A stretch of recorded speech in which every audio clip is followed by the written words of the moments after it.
Joshua 22. Then Joshua summoned the Reubenites, the Gadites, and the half-tribe of Manasseh, and said to them, You have observed all that Moses, the servant of the Lord, commanded you, and have obeyed me in all that I have commanded you. You have not forsaken your kindred these many days, down to this day, but have been careful to keep the charge of the Lord your God. And now the Lord your God has given rest to your kindred, as he promised them.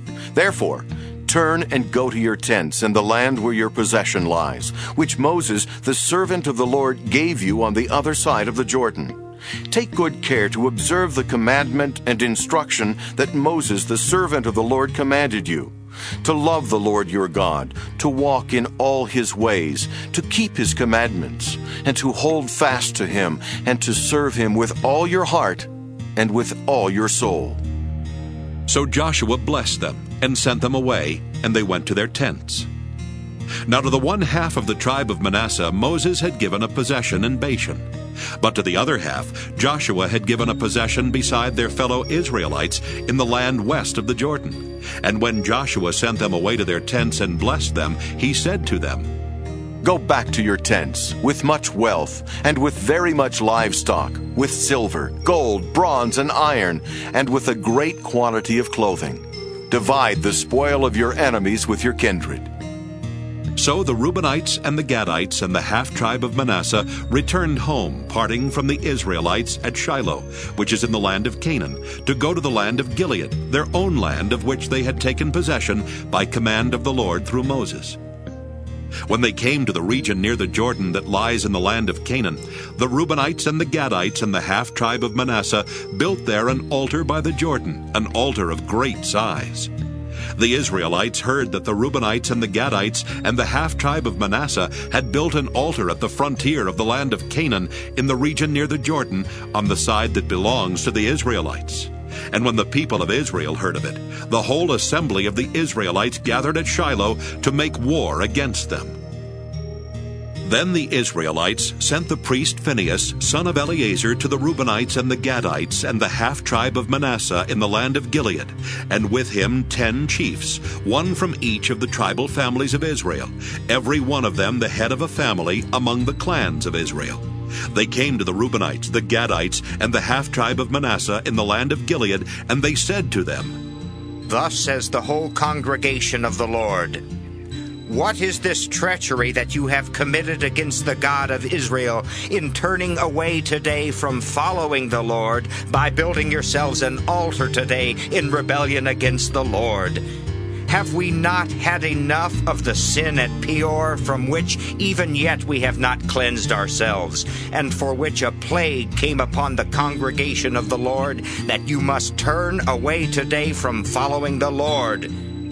If you rebel against the Lord today, he will be angry with the whole congregation of Israel tomorrow. But now, if your land is unclean, cross over into the Lord's land, where the Lord's tabernacle now stands, and take for yourselves a possession among us. Only do not rebel against the Lord, or rebel against us by building yourselves an altar other than the altar of the Lord our God. Did not Achan, son of Zerah, break faith in the matter of the devoted things, and wrath fell upon all the congregation of Israel? And he did not perish alone for his iniquity. Then the Reubenites, the Gadites, and the half-tribe of Manasseh said in answer to the heads of the families of Israel, The Lord, God of gods, the Lord, God of gods, he knows, and let Israel itself know. If it was in rebellion or in breach of faith toward the Lord, do not spare us today for building an altar to turn away from following the Lord. Or if we did so to offer burnt offerings, or grain offerings, or offerings of well-being on it, may the Lord himself take vengeance. No, we did it from fear that in time to come your children might say to our children, What have you to do with the Lord, the God of Israel? For the Lord has made the Jordan a boundary between us and you. You Reubenites and Gadites, you have no portion in the Lord. So your children might make our children cease to worship the Lord. Therefore we said, Let us now build an altar, not for burnt offering nor for sacrifice, but to be a witness between us and you, and between the generations after us, that we do perform the service of the Lord in his presence with our burnt offerings and sacrifices and offerings of well-being, so that your children may never say to our children in time to come, you have no portion in the Lord. And we thought, if this should be said to us or to our descendants in time to come, we could say, look at this copy of the altar of the Lord, which our ancestors made, not for burnt offerings, nor for sacrifice, but to be a witness between us and you.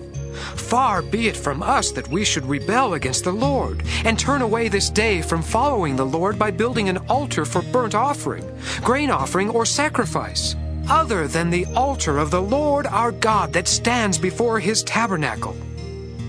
When the priest Phinehas and the chiefs of the congregation, the heads of the families of Israel who were with him, heard the words that the Reubenites and the Gadites and the Manassites spoke, they were satisfied. The priest Phinehas, son of Eleazar, said to the Reubenites and the Gadites and the Manassites, Today we know that the Lord is among us, because you have not committed this treachery against the Lord. Now you have saved the Israelites from the hand of the Lord. Then the priest Phinehas, son of Eleazar, and the chiefs returned from the Reubenites and the Gadites in the land of Gilead to the land of Canaan, to the Israelites, and brought back word to them. The report pleased the Israelites, and the Israelites blessed God and spoke no more of making war against them to destroy the land where the Reubenites and the Gadites were settled. The Reubenites and the Gadites called the altar Witness. For, said they, It is a witness between us that the Lord is God.